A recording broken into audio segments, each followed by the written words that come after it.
Salut, c'est Trado, je suis content de vous retrouver pour la mise à jour de l'indice parisien. On commence par faire le tour de la situation en données mensuelles. Pour l'instant, rien à l'horizon, à part une tendance haussière assumée, établie. Et regardez, toujours ce nuage désespérément croissant pour les baissiers et toujours ces supports qui tiennent. Et n'en déplaise à ceux qui envisageaient déjà une correction marquée, eh bien la tendance est toujours haussière et les supports sont toujours solides. Aussi bien la moyenne mobile à 20 mois que le support horizontal ici en noir sur lequel nous avons rebondi de très nombreuses fois. Je vous rappelle que nous sommes ici sur un avalement haussier, bougie rouge, bougie verte. A priori, statistiquement, ça voudrait dire que l'on devrait aller plus haut. Regardez maintenant les données hebdomadaires. Et ces données hebdomadaires font également état d'une tendance plutôt favorable. Bon, objectivement, on est en tendance neutre. On regarde l'Ishimoku, vous voyez, twist, retwist ici. On n'a pas un nuage haussier, on a un nuage à plat. Ça veut dire que la tendance est neutre. De toute manière, même sans l'Ishimoku, vous voyez bien qu'on est à l'intérieur d'un canal gris ici, ascendant. Et tant qu'on n'en sortira pas par le haut, eh bien, on n'est absolument pas à l'abri d'oscillation entre le haut et le bas de ce canal, mais encore une fois, étant donné que les tendances de long terme normalement l'emportent sur les tendances de moyen et de court terme, eh bien on devrait plutôt viser une sortie par le haut qu'une sortie par le bas. Regardons maintenant les données journalières, et ces données journalières ont été quand même influencées par le news flow qui s'est révélé assez médiocre. D'une part, les statistiques américaines ont un petit peu refroidi les ardeurs des taureaux, puisque les chiffres de la productivité se sont révélés quand même assez décevants, de même que l'activité des services.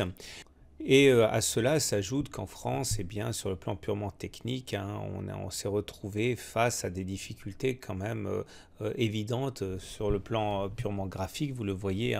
Alors, je vous invite à regarder la vidéo que j'ai faite le 2 mai pour en savoir davantage, mais j'expliquais que on avait une zone de résistance comprise entre 5540, c'est-à-dire le haut de la zone d'évolution non significative, qui peut d'ailleurs être élargie en données hebdomadaires au haut du canal gris, ici aux alentours de 5610. Tout ça, c'est une zone qui est absolument minée pour les haussiers. Il faut savoir que non seulement il y a une succession de résistances évidentes, que tout le monde voit à 5540, à 5600, 5567, le haut du canal gris, mais en plus on arrive faible sur ce niveau, puisque on est complètement en apesanteur par rapport à la Tenkan, par rapport à la M20, c'est-à-dire qu'on n'a pas pris le temps de consolider un petit peu pour reprendre des forces. Là, au contraire, on arrive un petit peu, à mon avis, à bout de souffle.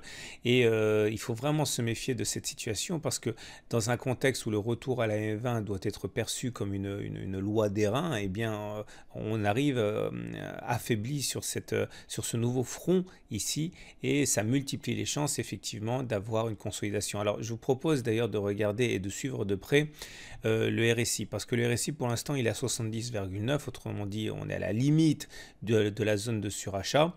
Il faut savoir que si on sort de la zone de surachat, c'est quelque chose qui sera justement, qui va cristalliser le fait que les haussiers ont perdu leur mainmise absolue. Alors attention, ça ne fonctionne pas à tous les coups, rien ne fonctionne à tous les coups. Regardez là, on a une sortie de la zone de surachat, ça n'a pas forcément entraîné de baisse notable, on s'en faut, mais on n'avait pas les mêmes résistances que celles auxquelles on assiste maintenant. Regardez les précédentes fois, là aussi, vous voyez, on est sorti de la zone de surachat, ça n'a pas fait grand chose, simplement latéralisé.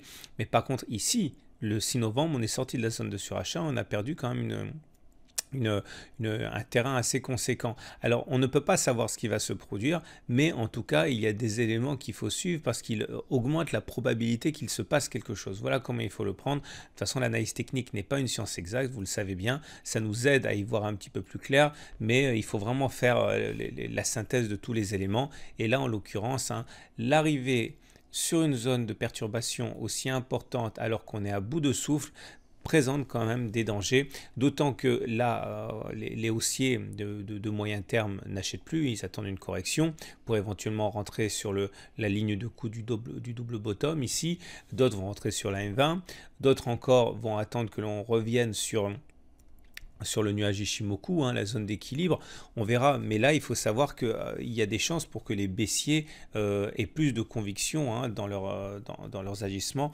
que les haussiers. Voilà, donc la tendance elle est haussière au regard de la M20 puisqu'on est au-dessus de la M20. Elle est également, on va dire, haussière au regard de l'Ishimoku, si ce n'est que de toute manière, cela ne vaut qu'à partir du moment où on s'est débarrassé des résistances qui peuvent se rappeler au souvenir des opérateurs à n'importe quel moment. Donc pour véritablement être haussier, je pense qu'il faudra quand même se départir de ces zones de résistance, zones dans lesquelles à n'importe quel moment une attaque peut avoir lieu. Voilà.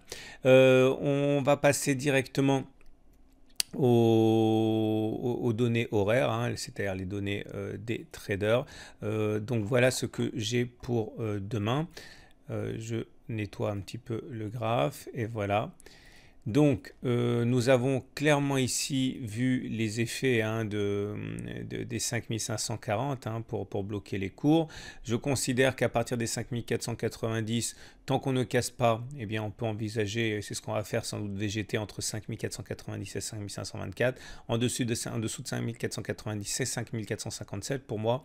Et par contre, vous voyez au-dessus hein, la montée en escalier qui pourrait survenir hein, si on arrivait à clôturer au-dessus des 5524. Voilà, comme ça. Voilà, il ne me reste plus qu'à vous saluer, à vous souhaiter une très bonne journée et je vous dis à demain pour la mise à jour.